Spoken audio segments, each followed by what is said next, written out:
The young man, looking at the protagonist, carefully hid his face under his robe and said that he was ready to give everything and risk everything he had for the sake of the protagonist, and asked what she was willing to give him in return. And then the girl looked at the young man with all her attention and said that if he was really willing to risk everything he had for her, that in that case, she had done exactly the same for him. And then with a smile looking back at him, the young man asked that in that case, the girl swear to him that she would never break her promise to him, and asked that she swear that she was really willing to risk everything for him. But at that moment, the space around the girl slowly began to change. And at that moment, everything went dark. But when the protagonist opened her eyes, she was excitedly awakened by her friend, the stone golem, who tried to lift her up so that the protagonist could do all her business. But she was just trying to wake up, asking to be given at least 5 more minutes.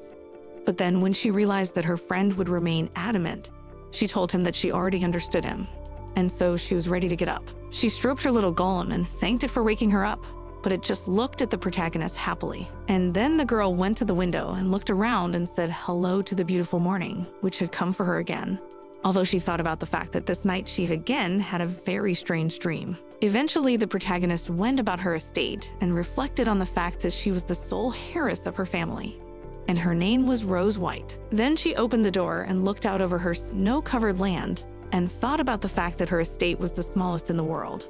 But even so, White's land was her family's only possession, and it made the protagonist insanely proud of her house. Eventually, as she passed by, various people approached the lady and greeted her cheerfully, but she walked purposefully into the garden. And as soon as she was inside, she was glad to see the mogul who worked in the garden.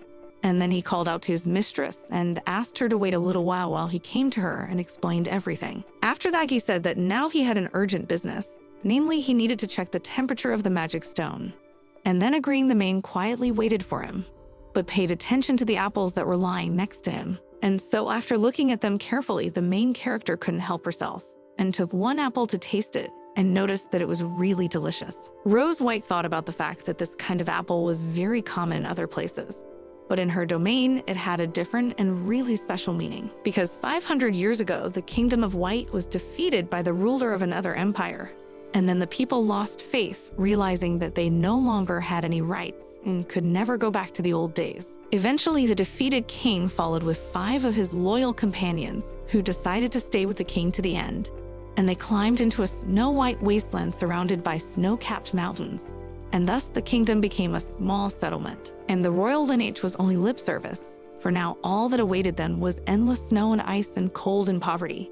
And that was all Rosa had inherited. And so now, chewing an apple, the girl thought about the fact that it was really hard to go all the way to somehow escape poverty, because after Rosa's father passed away, she became a full-fledged ruler of her possessions, and she tried to earn money in every possible way. But sunlight, fertile soil, and other things that are usually used in farming and other industries were not available to them. And so, looking carefully at her assistant, the girl realized that if it were not for him, they would all die of cold. This young man's name was Yggdrasil, and then the protagonist thought about the fact that 500 years ago, the only magician who followed the king was the strongest wizard who was raised by a dragon, and he was called the Supreme Mage Yggdrasil, and also this mage was now the guardian of the protagonist and master. And then carefully looking at the young man, the protagonist did not even notice the fact that looked at him for too long. And so the magician, noticing the gaze of Rosa, also smiled happily at her. And at that moment, Rosa reflected that she still knew nothing about this young man. And embarrassed, she began to reflect that she did not even know how old the magician was, but she often had strange thoughts about Yggdrasil. And about the wizard, the protagonist knew only that Yggdrasil had a really good salary. And then the protagonist thought that although her grandfather was really grateful to the wizard who went with them, but she still did not understand for what reason her grandfather decided to promise this guy a whole half of the income from their lands. And after Rose White realized that the only problem with the incredibly talented Yggdrasil was only that the fee for his services was really too big. But at that moment, Yggdrasil, noticing her quiet talking, calmly turned to her and asked her what was the reason now the girl was standing and discussing something indistinctly. But she turned around fearfully, as she had not expected such a question. But the next moment, she immediately became more serious and calmly told the young man that she was immersed in her thoughts, and she wanted to reduce the magician's salary a little. But the young man was happy to say that he was willing to discuss it. But afterward, he explained that if Rosa White thought she wasn't worthy of such a high salary, then she was. But he thought that in such situations, he would also be left empty-handed, especially since he was running errands, being a teacher and bodyguard for the main character. And so he was also her best representative. After that, looking at the displeased face of the protagonist, asked how in general such a talented wizard could work for a really small and insignificant salary, because it was really unfair. And he also warned the girl that he really, because of such an attitude, can resign. But the protagonist only grudgingly noted that earlier there were rumors that the wizard had the kindest heart in the world, but it seems that he was just a smart guy without a drop of mercy. But Atrizel reasonably noted that even a good-hearted wizard can become bad if he overworked himself. And passers-by who noticed their argument only thought that apparently their mistress and the young man really were in a great relationship. As a result, a little later the protagonist was drinking tea, and at that moment she was informed that they had sent all the invitations, as the girl had previously forgiven.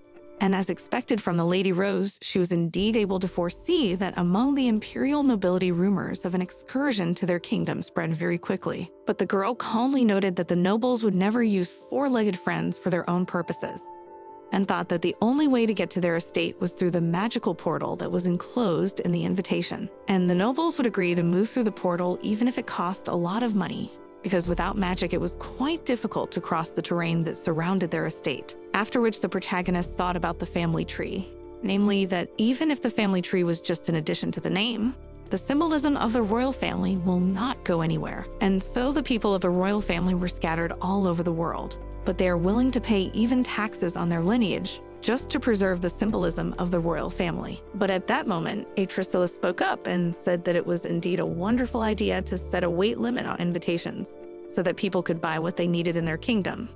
Then he said that his mistress's entrepreneurial acumen was indeed terribly frightening, but the girl only reported with a smile that her greed was no better than that of their mage. She added seriously that thanks to the pedigree tax and the sales of invitations, she was able to make a little money, but it was still not enough, which was a huge problem. But at this point, instead of support, the magician reminded the protagonist not to forget to pay his salary on time. And then the girl was saddened to realize that she didn't have enough money. So she asked the wizard if there was no other way to make more money. At this point, the lad decided only to report that lately he had heard some rather curious rumors about that people go to the mountains near their estate to search for treasure. And at that moment, the protagonist excitedly wondered, was it really related to those rumors about the diamond mine? But afterwards, she calmly informed Yggdrasil that she had also heard of these rumors, but she felt that there was no logical explanation beneath it. But at that moment, the guide calmly said that these rumors were not entirely unfounded.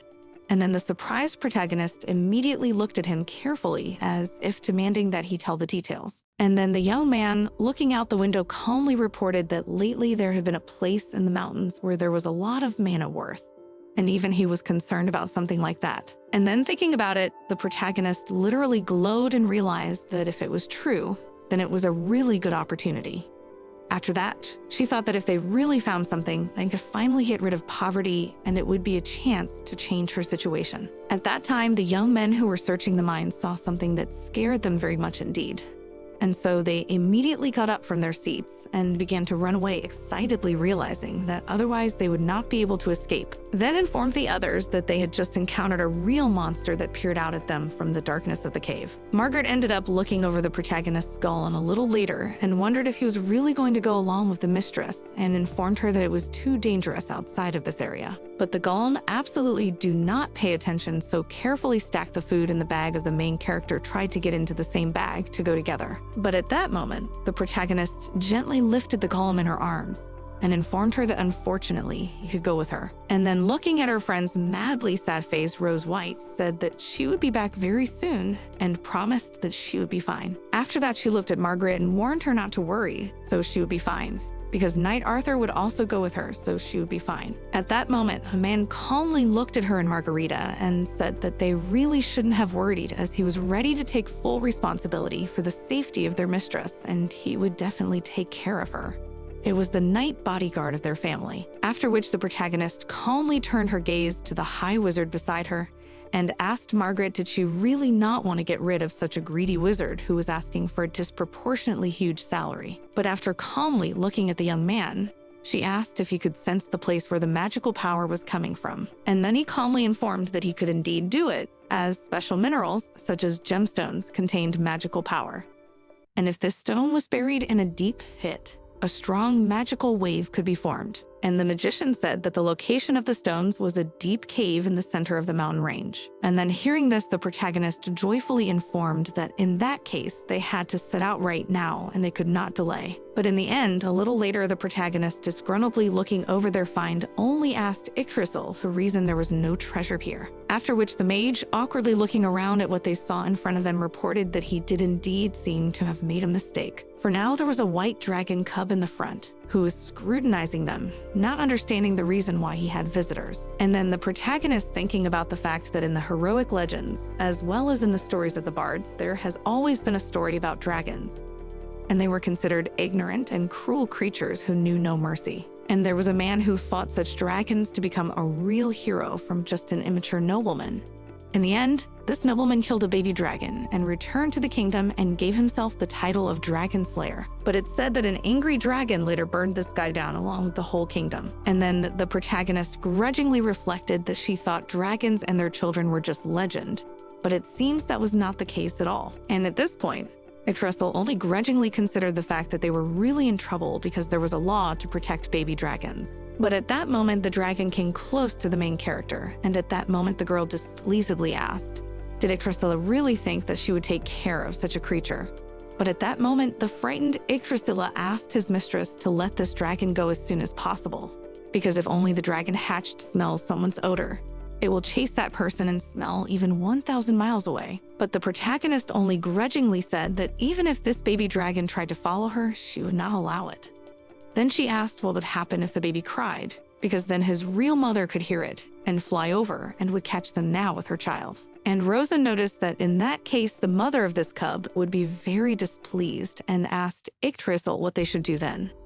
And the awkward man said that the wizard who'd inherited the dragon's magic was the protector for the dragon cubs, and so he could not touch the cubs, because he had sworn an oath under his real name. And at that moment, Knight Arthur spoke, who informed him that if he as the Knight of the Lady touched this cub, the dragon would be able to find its way to the manor and would pursue it. And then the protagonist looked at them and said that both of those guys were cowards who wouldn't help her. But the next moment she heard the little dragon growl, and when she looked closely at it, she saw that it was chewing on her hair. And so Rosa realized at once that the dragon must have been very hungry. It was at these moments that Yggdrasil spoke, who asked for the opportunity to have a little sight of the dragonkin. Then he came closer and said that the dragon's molars had already grown as they should, but it had no fangs yet, which meant that it was about 3 years old in human terms.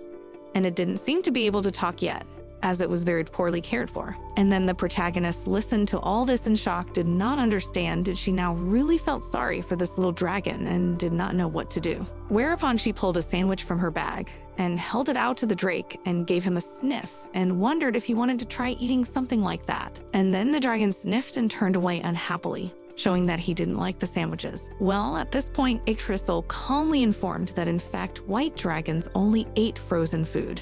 And so he used his magic to help the protagonist turn her sandwich into an ice cube. Then the dragon looked at the sandwich happily and jumped up to eat it. Then the protagonist looked at the dragon and thought that he was really good at eating such food and asked Yggdrasil to keep freezing everything. And the disgruntled Arthur noticed that they had used up all their food. And then when the dragon had had enough, the main character looked at him with a smile and said that it must have been strange enough for the dragon to have just been fed by a human, and then asked him to be sure to tell his parents about it and tell them that Rose White was a good person. But at that moment, the dragon approached the protagonist and started rubbing his forehead against her. And the girl awkwardly looked at him and said that although the dragon didn't know about it, she asked him to stop touching her because she was very cold from him.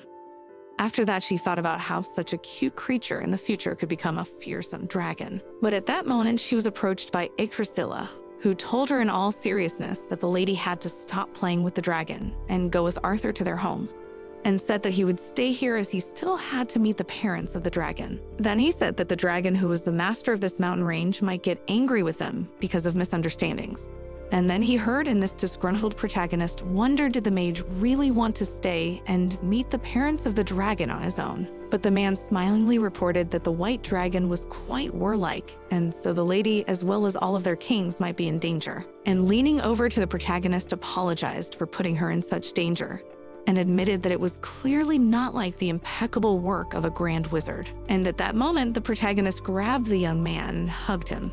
And it seems the mage absolutely did not expect something like that.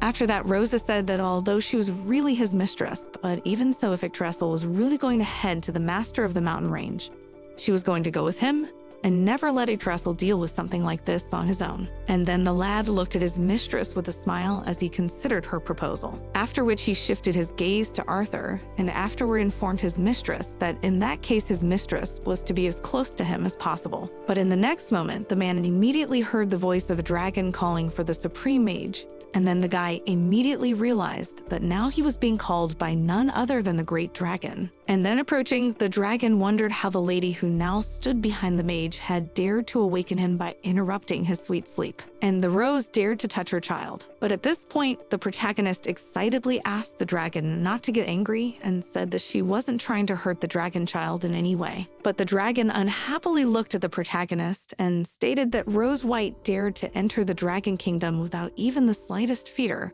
which was an unforgivable crime. And at that moment, the girl realized that such a task would really not be an easy one, for the dragon was absolutely not listening to her words. But the next moment, instead of attacking, the dragon scrutinized the back of the protagonist and shocked he couldn't believe what he was seeing. Then crying with tears in her eyes after looking at her child, Dragon Snow stated that her child was now sleeping like an angel. Snow thought about the fact that she hadn't slept in days because of her baby's incessant crying, because all she'd heard for the last 3 years was screaming and crying, and she hadn't gotten much sleep. And so the dragon, with tears of happiness, literally couldn't believe that now her baby was finally sleeping so sweetly. And then the protagonist turned to the mage and wondered if this man was really a dragon.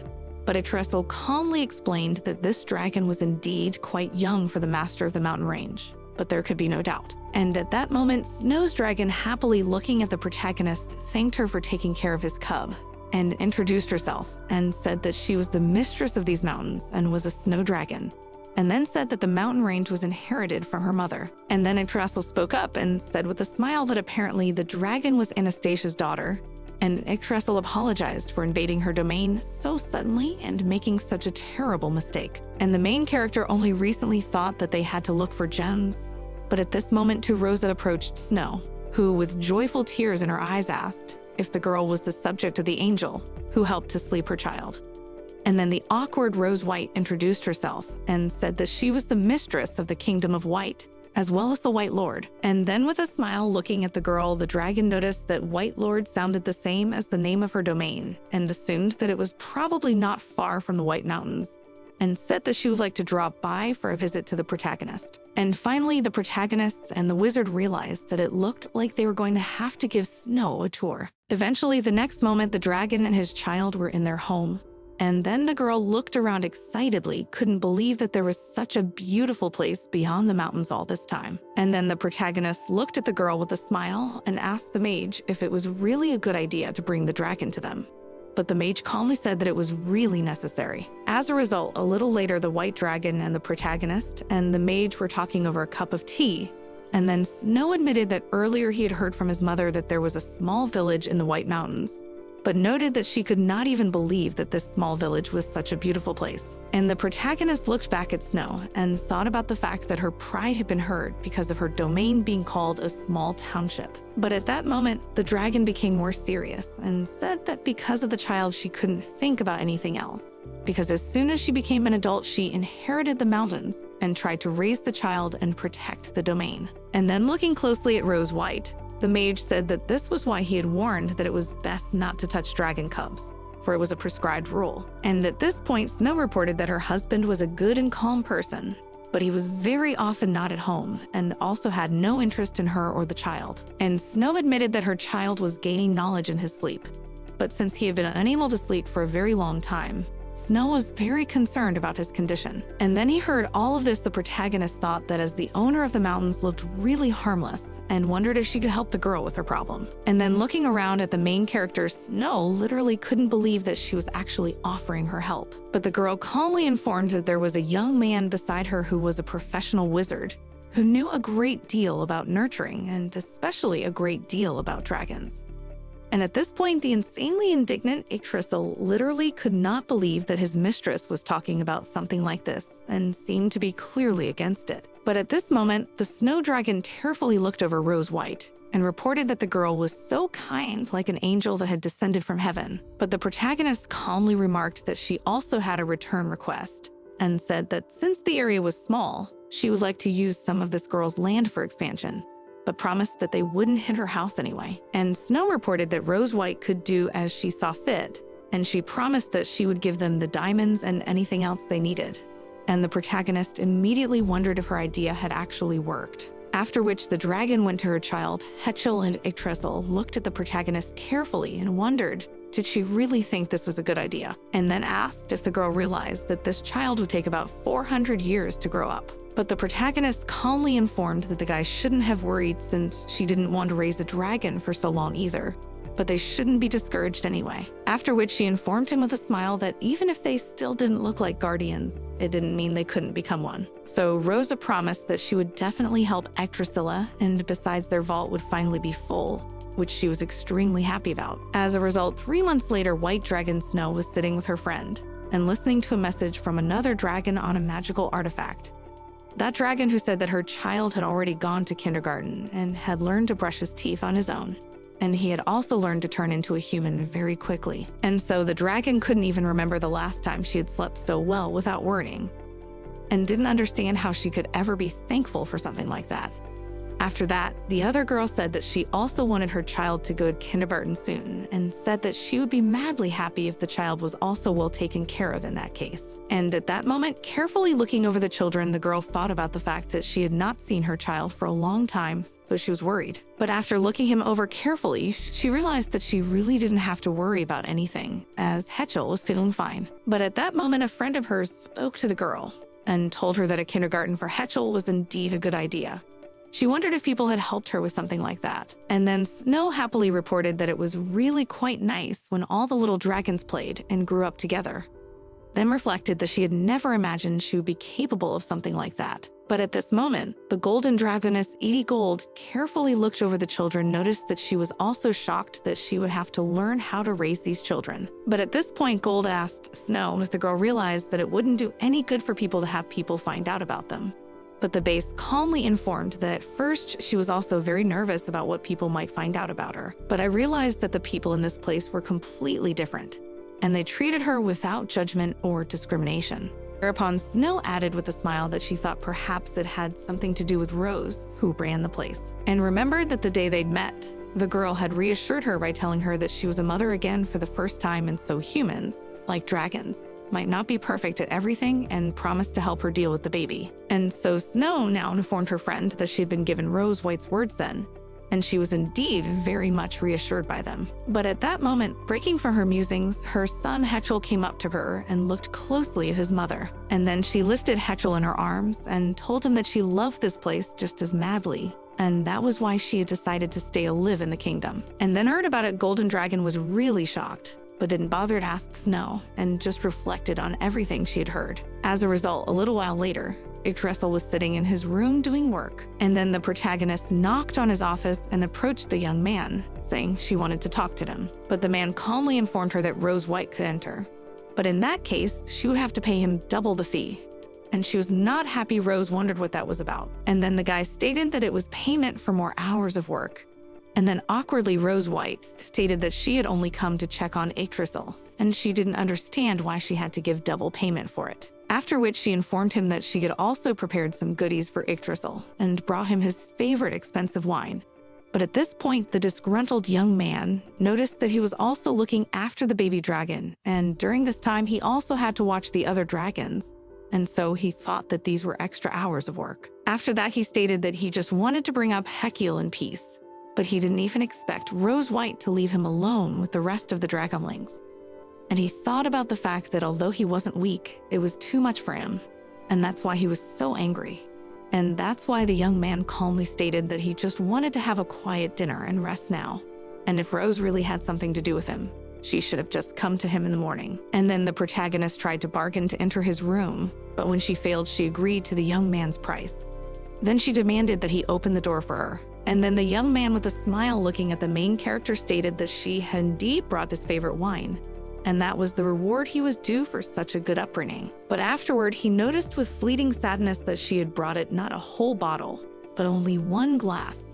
But the protagonist calmly remarked that at least this time, it wasn't just grape juice like when she was a kid. And then the man led her inside and sat down on his seat and took payment for the fact that the protagonist still entered his room, reported that although it was a bribe, but he really admired the sincerity of Rosa, and therefore reported that he was ready to listen to the wishes of the protagonist. And then the protagonist only asked that Atresel introduce her to his acquaintance. But heard about it, the young man immediately became sad and thought about the fact that his mistress really wanted to meet his acquaintance, and reported that the main character's taste in guys was really terrible, and warned her that this young man wasn't right for her.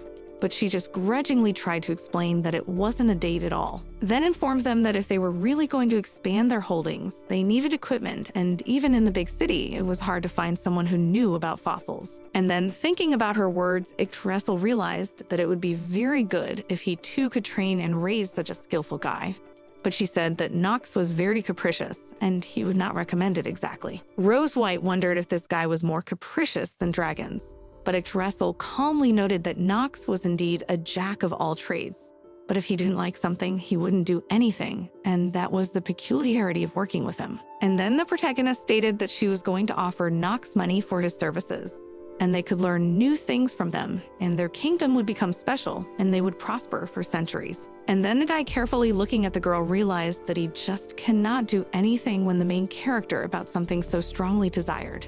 And so with a smile said that the girl could already set the table. He will definitely invite this guy. The protagonist gladly thanked her teacher and said that she would definitely go to the forge to have a word with the blacksmith. And leaving the room, Yggdrasil informed with a smile that the guy was indeed the best for her. And then Guy, looking after the protagonist, immediately remembered how he taught her, while the girl was just a child and constantly cried, asking Yggdrasil why he does not teach her anything and why he does not play with her now. And so even now, Yggdrasil thought about the fact that for him, the main character had always been a really small child, and he did not understand when the girl had managed to grow up so much. Then, looking up at the starry sky, he didn't understand why time was going so fast. At this time, the man hidden under the cloak was communicating with someone with the help of a magic artifact, and the guy on the other end of the wire only asked grudgingly, when will everything be ready already? After all, if he collected all the money he had sent, he could have already built 6 small kingdoms, and this amount was enough.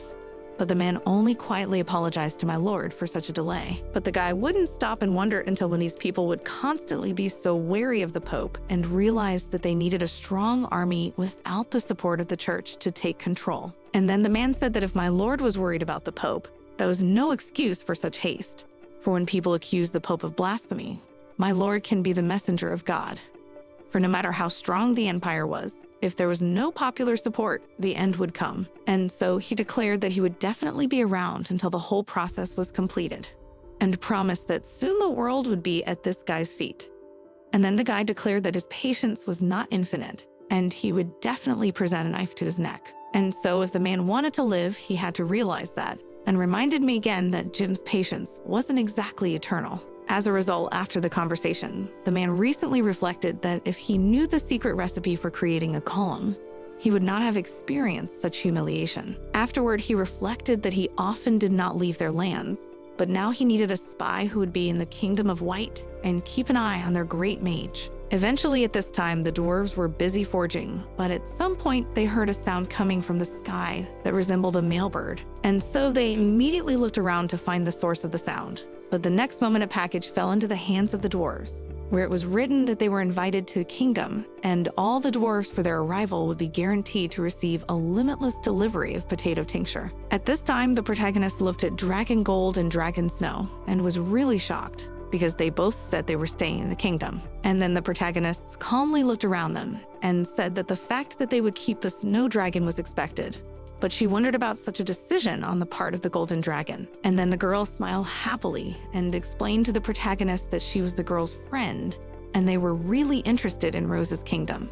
And so since Rose White was planning to expand her territory anyway, she wanted some place to live. And then the sorcerer looked at Rose and stated that they really hadn't planned something like this yet. But at that moment, the golden dragon provided the protagonist with a paper where it was written that she was willing to take all the construction costs and inquired whether this amount would be enough. In the end, the protagonist couldn't resist and agreed, after which she and Yggdrasil left the room and thought about the fact that the golden dragon had really a lot of money, and the mage noticed that it was really this offer that couldn't be refused. And at that moment, the main character thought about the fact that now they not only had a dragon kindergarten, but they also had dragons living with them, and asked Yggdrasil if they could handle something like that. But the guy calmly stated that they should have stopped sending invitations for the imperial nobles since they had enough money now, and that meant they had no reason to attract unnecessary attention. Then the guy also stated that he had already managed to send an invitation to the dwarves, but he didn't expect them to come too quickly. But the next moment, a bright portal shone around them, and when they turned around, they saw the dwarves fall out of it. And the protagonist looked them over in surprise, and Yggdrasil calmly informed them with a smile that they were finally back, whereupon Rose cheerfully greeted the arrivals. But at that moment, the chief of the dwarves shouted at the mage and wondered how the wizard even dared to summon them so recklessly. Then he remarked that it was really dangerous. He said that as soon as he opened the letter, the whole space around them began to float and they found themselves here. But Yggdrasil only awkwardly apologized to Nox for so dangerous an invitation. And the disgruntled head of the dwarves wondered if that was the only thing Yggdrasil could say to him in his defense. But the next moment, the dwarves were scrutinized by Gollum, who was in the arms of the glorious heroine, and he seemed to be mad about the presence of the dwarves. Then attacked them and began to fight with them and shocked Rose White, that watched this literally did not know how to behave, and the dwarves excitedly fought with the golem and tried to make him stop. But in the end, their resistance was unsuccessful, so the golem was quick enough to tie them all up. And in the end, while the golem was dragging them away, Nox looked at the wizard Yggdrasil with displeasure and said that the wizard would obviously pay for such behavior, and they would surely equalize their strength. Eventually, a little later, the washed-up gnome stood in front of the protagonist, and then looking him over, the girl awkwardly apologized for such behavior on the golem's part, and it excused herself by reporting that the golems had been watching the children lately, and so they were very sensitive to hygiene issues. But the men, only unhappily looking at the protagonist, stated that dwarves have always lived and smelled like that. After that, they unhappily inquired what the protagonist had to do with it. And then she calmly bowed and introduced herself, saying that she was Rose White and was also the ruler of this kingdom, and said that she had invited the dwarves here because she had a request she wanted to discuss with them. But the head of the dwarves, Nox, only looked at the girl unhappily and wondered if she wasn't lying and was really the ruler, because he thought that in this place everything was ruled by a wizard, and asked if the protagonist thought she was too young to negotiate with him. The next moment, the insanely disgruntled sorcerer was about to intercede for the protagonist and informed the dwarves that they had indeed come all boundaries. But at that moment, he was calmly stopped by the main character, saying that everything was really good.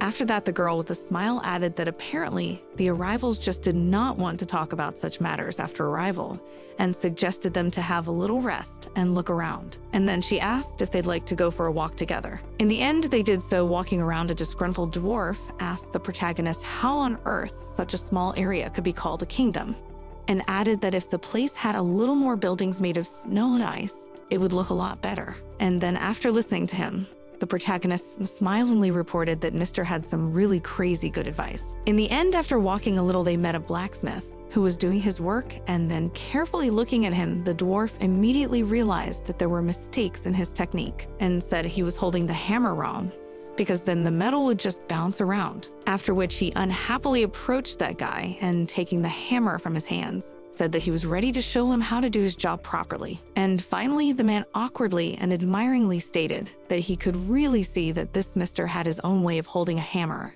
and thought that this Nox was incredible. But embarrassed at the detail of the praise, the dwarf only asked that he not be praised so much. Eventually, after the dwarf bowed to inform that the blacksmith should have known the technique of what to do when the flames turned blue, at which point the protagonist quietly praised her forger, and reflected that everything had gone exactly as she had planned. Yggdrasil leaned over to Rose and wondered if such a thing was really part of Rose White's plan. But she calmly stated that she was well aware that Nox just couldn't get past it. Afterwards, he said that since they wanted to learn a few skills, they should have adapted to their guests. And now she was able to lift his spirits, and tomorrow they would have moved on to serious negotiations. The dwarves ended up drinking happily with the humans a little while later. And then Nox reported having a drink and reflected that it was really cold in this kingdom, but their local alcohol was really wonderful. And then the woman came to him and smiled at the man and said that they had a lot of alcohol.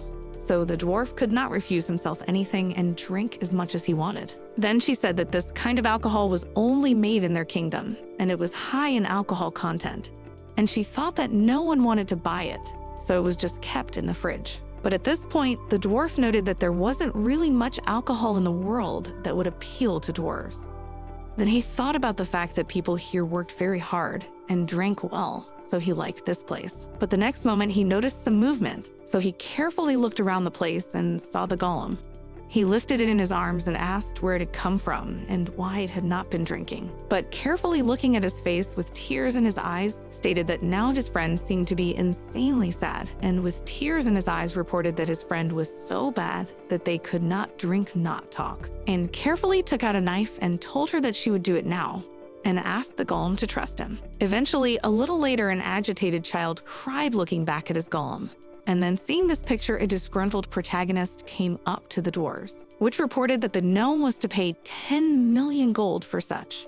But Nox had recently grudgingly reported that it was too expensive, for even if the golem was made of pure gold, it would cost 200 gold and not a coin more. But the protagonist calmly said that she had just quoted a price for materials only, and then the disgruntled dwarf asked, was this golem really made of dragon teeth? But then Yggdrasil entered the conversation and said that it was indeed true, and this golem was the child's favorite. After that, the mage carefully looked at Nox and said that this golem was the only one in the whole world. And then the protagonist said with a smile that she wasn't claiming that the man had to give the entire amount right now, but instead of money, he could train the local people in sword wielding and blacksmithing. But afterward informed him with a sly smile that if he didn't want to do something like that, they could also hand over the money, and then Rose would gladly accept it. At this point, Yggdrasil also entered the conversation, looking at Nox to inform him that they would also like to offer to give them mana for research, but warned that they could also choose what suited them best. And then Nox grudgingly remarked that in any case he had long wanted to try to stay here,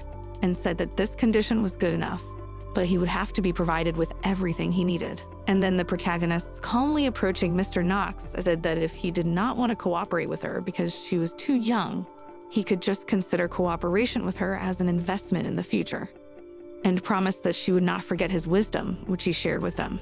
And this kingdom will become much stronger, thanks to which they will be able to come to the aid of the dwarves at any time. And then Mr. Nox, after thinking about it, informed that he could not make such decisions on his own, but he would tell everything once he had consulted with others. And the mage Yggdrasil calmly stated that he had already asked the other dwarves, and they said that they would be happy to cooperate if they continued to be supplied with free alcohol. And then a disgruntled Nox wondered if the other dwarves were really slackers, and he felt bad that they would trade their leader for booze. At this moment, the dragons who were watching all this just thought that it was really incredible that now the dwarves and also the dragons would live in this place. But then Gold looked around and thought that she didn't understand why a wizard of Yggdrasil's caliber was in this place. But now it was obvious to her that the guy really wanted to raise a real ruler and make this place utopia. And this guy's biggest investment was the lead character. As a result, a little later, the protagonist was approached by Arthur, who informed the girl that Mr. Yggdrasil wanted to meet her and asked her to go to the living room. But the surprised protagonist wondered what this was about, because she was almost done with work and was about to go to bed. But Arthur calmly reported that Yggdrasil had sent a letter to the Magic Tower, asking them to send a new wizard to the province, and someone had responded and was waiting for the protagonist. And then the disgruntled girl thought about it, wondering what other wizard she could be talking about and not realizing when she had ever allowed Yggdrasil to do something like that. So she went that very minute to Yggdrasil's study and grudgingly opened the door at once she called him in and inquired what he was even doing. After which she looked at the young man satisfied and wondered when she had time to tell him that they needed new employees and wondered why such a small place needed 2 whole wizards. But Yggdrasil reported with a smile that the girl had been assigning him too much work lately, especially since the protagonist had too much work himself. But Rose White ordered him to stop making excuses because he just wanted to get rid of some of his responsibilities. And then the young man made a hurt face and said that apparently Rose White didn't realize how hard he was working and noted that he wasn't a magic robot at all. But Rose White was not happy to report that she didn't have the money to provide another wizard. But at that moment, the guy who had been sitting silently listening all this time asked if the main characters would hire him if he admitted that he could actually see the future. After seeing the incomprehension of the protagonist, stated that he was indeed capable of it and could see the future of this world. After that reported that although it sounds strange, but once he died and opened his eyes found that he was in a tower and he hasn't quite figured out what happened, but he only has partial memories. And he remembers that in the future, the whole world will be engulfed in fire. And so he thought he could find the answers to his questions in this place. And besides, he heard that this kingdom was looking for personnel. And so he leaned over and asked if the princess could take him to work for her. But then the protagonist thought that she probably needed to see if the guy was living his second life. And then Yggdrasil leaned in to ask if the protagonist was really interested in him. But she noticed that she really had a hard time believing in such shocking abilities. But Yggdrasil decided with a smile to inform that there was really nothing to doubt here. For even apart from such a story, this mage was a very powerful wizard from the Magic Tower. But Rose White calmly informed that he could not spend money from the treasury because of Yggdrasil's whim. And then he only informed that in that case, he could take this boy as his own apprentice and wondered if James would be willing to work even in such a case. And then the boy literally glowed and asked if Yggdrasil had really offered him something like that and said that it was a great honor for him. And then the protagonist looked at James and wondered if it just looked like Yggdrasil had contracted a free slave. But the protagonist only calmly asked the boy to introduce himself. And then he said that his name was James and he was an airbender. And then calmly looking at the boy, the protagonist said that in that case, they would gladly accept him in the kingdom. After that, she got up from her seat and said that she would entrust Yggdrasil with further training and everything that would be connected with this boy. But he only looked at her in surprise and asked where she was going to go. But she calmly said that she also had some problems to solve. And finally, before leaving, Yggdrasil asked that Arthur take care of their mistress. Eventually, the protagonist was walking down the corridors and thought about the reason why the world in the future was consumed by fire and realized that maybe she really shouldn't be thinking about it now because she should have been worried about their kingdom that was in the present. As a result, a little later, the protagonist went to meet the golden dragon Edie Gold. And then the girl said that she bought a special tea for the protagonist and said that she was going to take him down and tell him everything. And then when she brewed the tea, the protagonist took the cup in shock and thought about the fact that there really was a real flower in the tea and it looked really, really beautiful and also had a great smell. Then Gold looked over at Rose White with a smile and reported that their trade was really going well and many tribes were interested in the things the protagonist was selling. And then she thought that in order to prevent the use of handmade weapons and carriages made in their lands during the Imperial War, the protagonist asked to find a way to sell these things outside the Empire. And so now she looked around, the dragon reported that Gold's help was indeed invaluable and thanked. But the dragon calmly reported to Rose that it was also insanely enjoyable to do something like this. Then while the girl was enjoying her tea, Gold said she heard some news outside and added that these were rumors from people who lived outside their kingdom. And now something terrible was happening in the Empire, and there were even casualties. And then you wonder if the main character was shocked and could literally believe it and even questioned it. And then the dragon explained that she thought Rose of White might be interested in something like this. So she got detailed information and provided a list of the inhabitants who had left White's kingdom, as well as a list of the victims she could identify. After that, she gave the list to the main character and said that there were also many people whose location was unknown. And of course, she understood that Rose White could not remember all of them. But Gold realized that at least someone from this list would be familiar to her. At this point, the protagonist stopped listening and thought about the fact that she remembered absolutely all the people who had left here. And she couldn't forget them because she had personally seen each person off. And although she wanted to stop these people, she couldn't do it.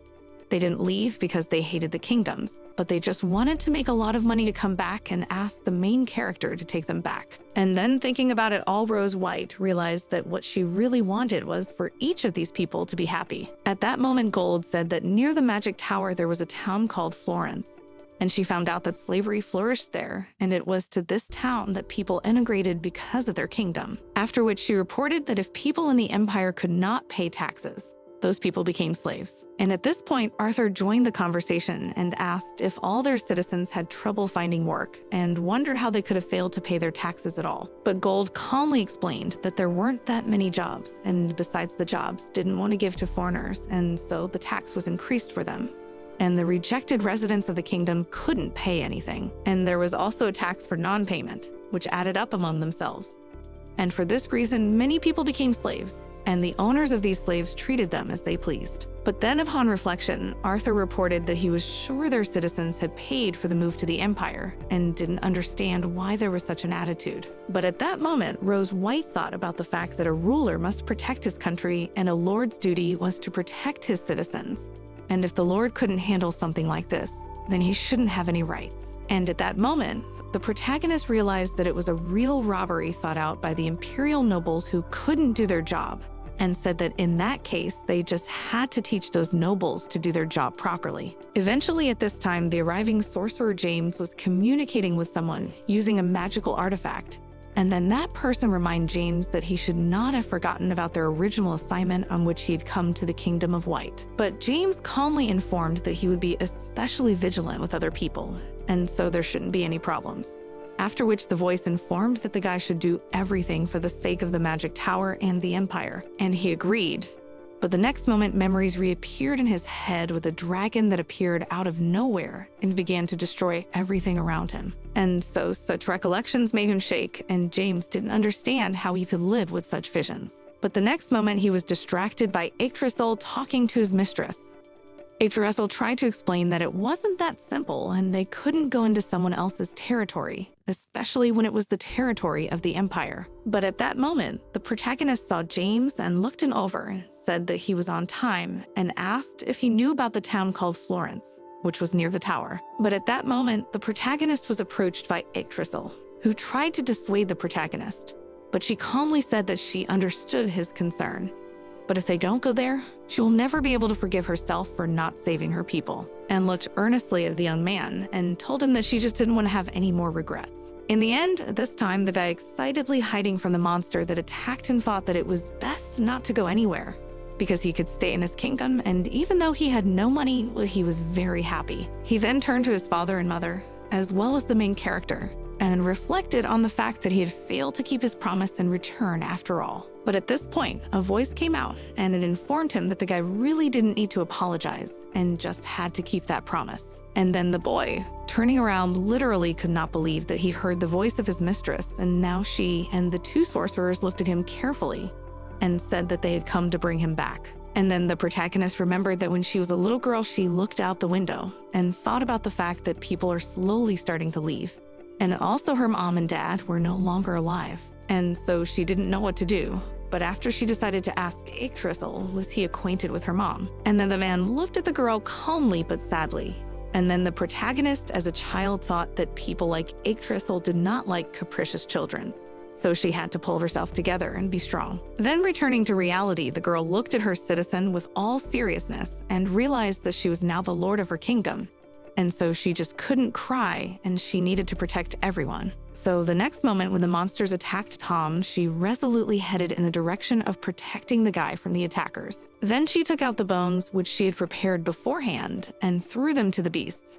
And then they, like dogs, immediately ran towards the bones. And at that moment, when the attack was over, the sorceresses approached them. But Tom looked closely at his mistress, inquiring what reason she had for being in this place. But she only informed him that Tom had promised earlier that he would return to the kingdom, but he took too long to come back, so she decided to bring him back. But Yggdrasil entered the conversation and said that they had come here quickly because they knew that the boy had been sold to work in the mine. And the mage was very glad that they had made it in time. And then Tom tearfully reported that he really thought he might die in this place. and thanked the lady for his rescue. Eventually, then they summoned a portal and moved Ham through it, and informed the guy that he had to go back to the kingdom while she took the others. Then she looked at the wolves and praised them, saying that they were very obedient indeed. Then she told them that they could eat now and suggested that after they had finished all their business together, they return to their kingdom. The man ended up beating the woman at this time and informed her that if she didn't want to be treated this way, she had to pay the tax, and wondered did she really want to test who was quicker at running than she or his wild dogs. But at that moment, the woman tearfully approached the man and asked that they spare the child, for the child had done nothing wrong to them. But the man only calmly understood the child threw him down to the dogs. But at the last moment, the child managed to be picked up by Yggdrasil, who calmly looked over the infant and praised his courage. And the disgruntled man, having looked around the magician, wondered what in general this man is doing here, and tried to understand who he was.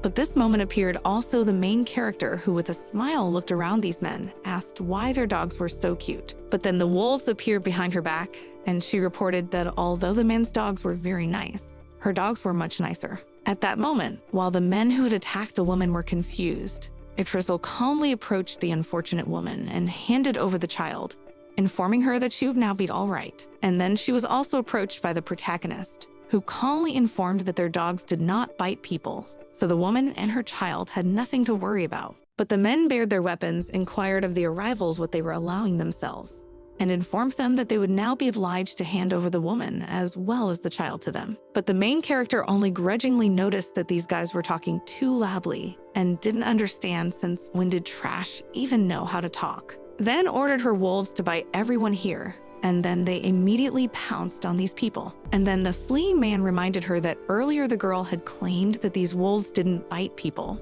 but she had only interrogated what they meant. Afterwards, looking around with a smile, she said that there were no other people here except for the mother and her child, because the place was just garbage. The next moment, one of the men tried to escape, and then Dust summoned his bow. The wizard blocked his path with his arrow. And then the agitated aristocrat literally did not understand what the wizards had forgotten here, but afterwards angrily reported that apparently the wizard had no idea how much money the magic tower owed him, and informed that if anyone finds out about what he had done here, the wizard would not live. But Yggdrasil only calmly inquired about the dead in question, and the nobleman stated that he had supplied the tower with a great many ingredients, and they had not paid for them. And at this point, the protagonist looked over at James, trying to figure out what it was all about, and then the guy said that the tower was now researching chimeras. And then he explained that the chimera is a new life created by the fusion of two others, and with crossbreeding, the potential for success is very small. In addition, materials were always scarce, and they usually used common animals. But then Yggdrasil grudgingly inquired about the materials in question, and then excitedly, the protagonist immediately thought about the children and adults who had been reported missing.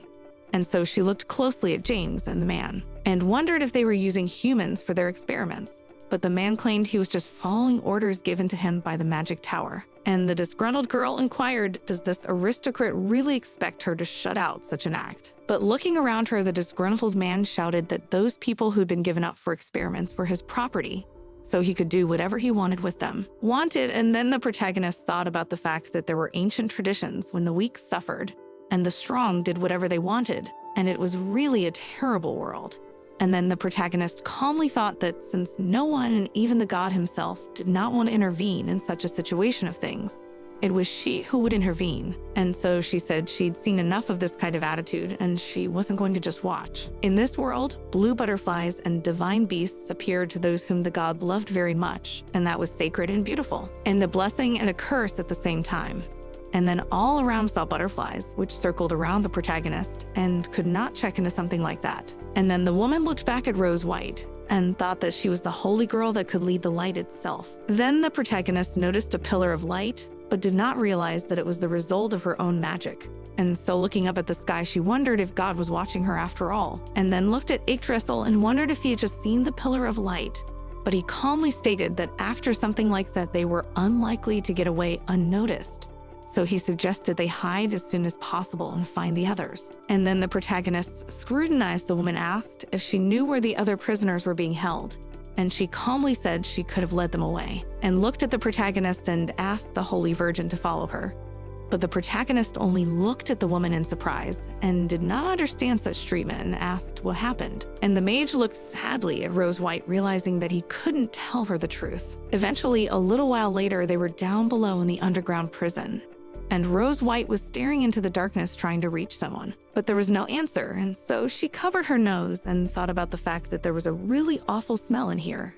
And she just hoped there were any survivors. But the next moment, someone touched her cloak, and so the frightened girl screamed. After which she returned to one of the cells. But from there, she was approached by a man who called out to his mistress. And looking around, the main character immediately recognized this man, because it was Raymond. And she did not understand why he was now in this prison, because originally he was going to the central temple. And so ran closer, she inquired how he came to be here. But the man exhaustedly asked his mistress to go away, for if she stayed here, she could also be caught. At that moment, a mage approached him, who looked at the prisoner and asked him to calm down, because he was nearby and also guarded the protagonist. And then the man, having calmed down, calmly turned away and said that he was madly glad that his mistress was safe. But the excited Rose only inquired whether the fellow was all right, for he looked very painful. Then looking over his face, realized that he was too pale and was literally not like a living person. But at that moment, Atresil spoke, asking the guy if he remembered what had happened to him and if he remembered what experiments had been done here. But the guy calmly reported that he remembers absolutely nothing. He doesn't even realize whether he is now a living mode.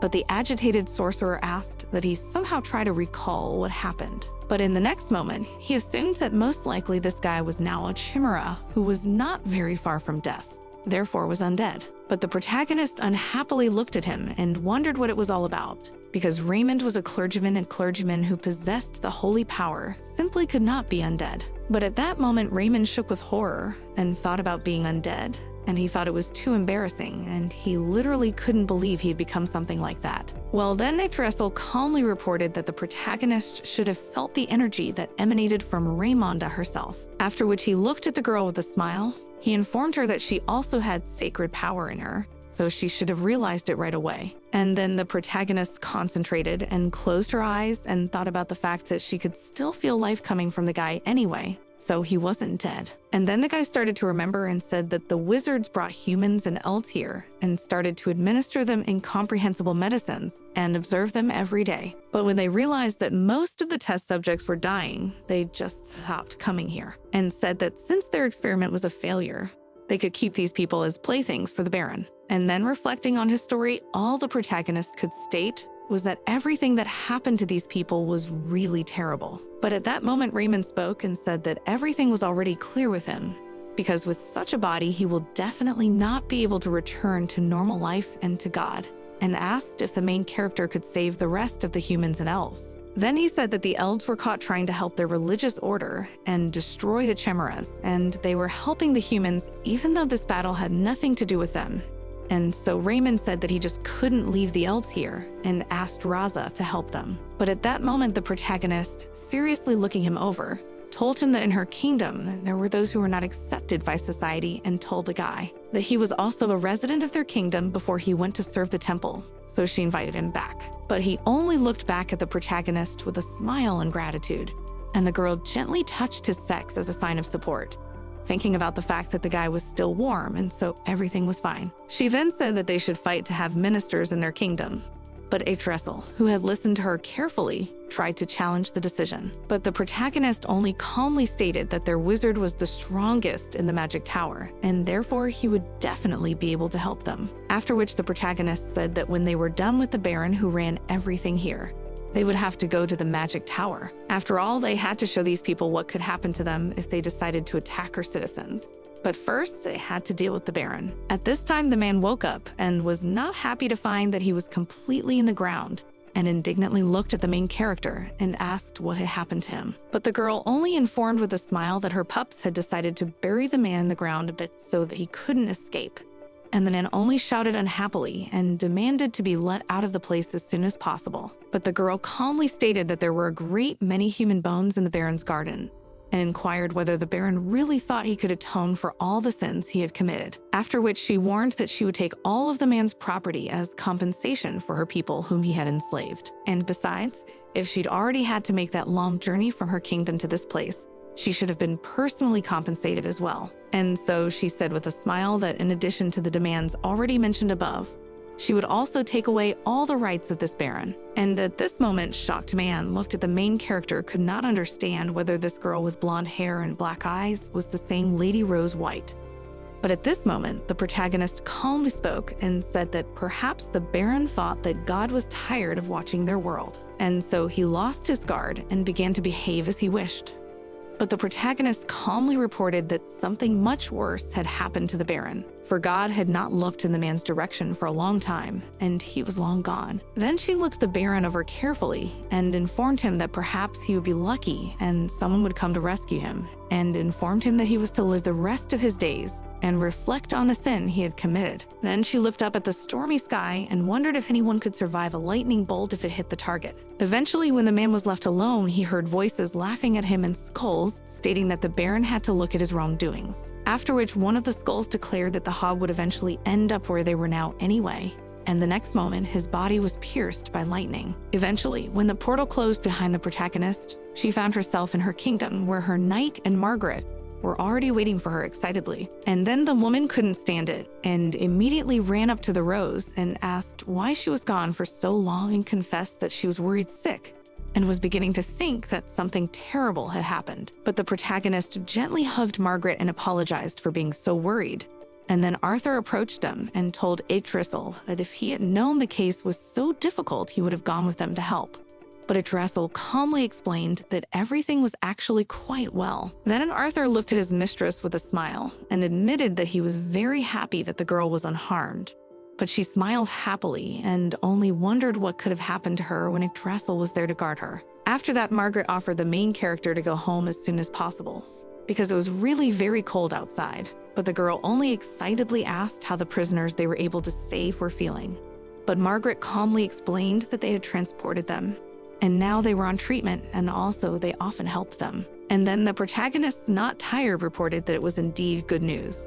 But after her body slowly began to weaken, and so she fainted and fell straight to the floor, and the last thing he heard was the excited screaming of his friends. She was eventually moved to a room, and when Margaret came out of that room, she told Yggdrasil that he shouldn't have worried as it looked like the girl was just overtired and needed a good night's sleep. And then Yggdrasil thanked Margaret for such care and asked that if there were any changes in Rose's condition, she would be sure to inform him about it.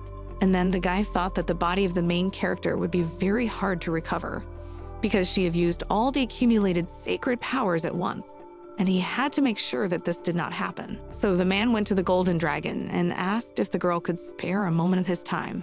And then he told her everything that had happened. And after listening to him, I realized that the situation was really unpleasant. And the sorcerer noticed that when it comes to the inhabitants of the kingdom, the protagonist rushes towards the danger and absolutely did not care about herself. And so the guy really wanted to ask the golden dragon for something.